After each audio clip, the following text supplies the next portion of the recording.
Hi everyone, today we are going to learn about supply. What is it, why it happens, and what affects it? Don't worry, I'll make it super simple with examples. First, let us know what is supply.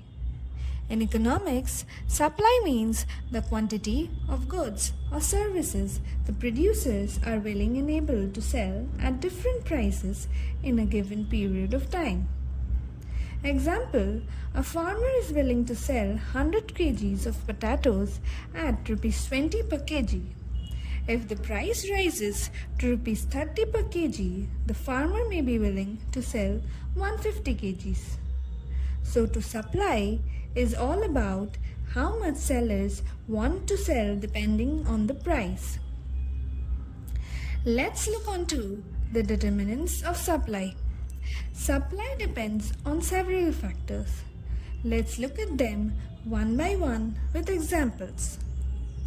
First, price of the good. Higher the price of the good, more the supply. Example, if the price of rice increases, farmers plant more rice. Second, cost of production. Higher the cost of production, less the supply. Example, if wheat seeds or fertilizers become expensive, farmers may supply less wheat. Third, technology. Better technology leads to more supply. Example, using modern machine, a factory can produce more shoes in the same time. Fourth, taxes and subsidies. Taxes reduce supply, subsidies increase supply. Example, government gives subsidy on solar panels, company produce more solar panels.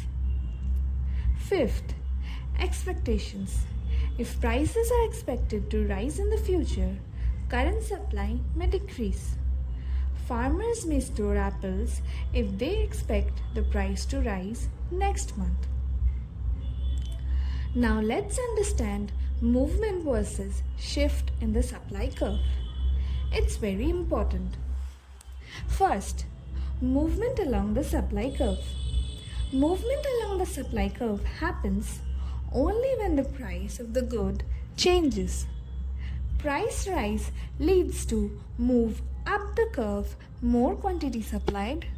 Price falls leads to move down the curve, less quantity supplied.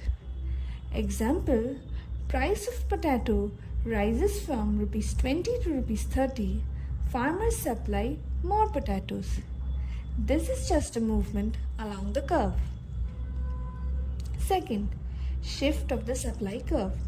Shift of the supply curve happens when something other than the price changes, like technology, cost, tax, or expectations. Rightward shift, more supply at the same price. Example, a new machine allows a factory to produce more shoes, supply curves shift right. Leftward shift, less supply at the same price. Example, fertilizers price go up, farmers produce less wheat, supply curves shift left.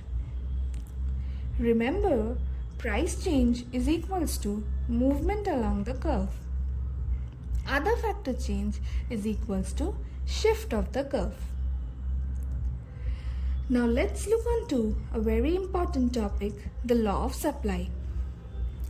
It says, as the price of good increases, the quantity supplied also increases and vice versa, assuming everything else stays the same. Example, if the price of mangoes goes up, farmers will sell more mangoes. If the price drops, they may sell less. It's like saying, the higher the reward, the more you want to work. But there are some exceptions. Sometimes the law of supply doesn't work. These are called the exceptions to the law of supply. Perishable goods. Even if the price rises, supply may not increase because the goods spoil. Example, fresh fish cannot be stored for long. Short-term limitations. Sometimes production can be increased immediately. Example, a factory has limited machines and workers, so it cannot produce more immediately even if the price rises. Labor shortage. No enough workers to increase supply. Example, during a festival, bakeries may not make extra cakes because they don't have more bakers.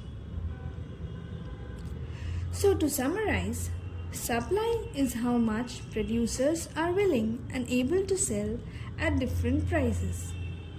Supply depends on price, cost, technology, taxes, subsidies, and expectations. Movement along the supply curve happens with the price change.